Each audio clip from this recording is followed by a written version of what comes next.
ألم تر إلى الذي حاج إبراهيم في ربه أن آتاه الله الملك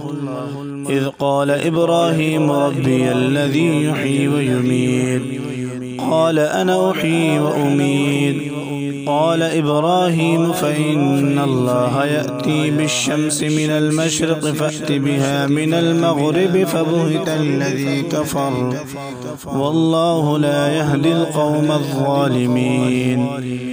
أو كالذي مر على قرية وهي خاوية على عروشها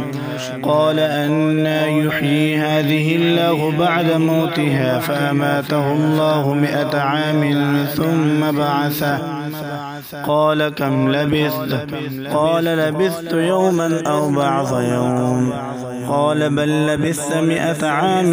فانظر إلى طعامك وشرابك لم يتسنه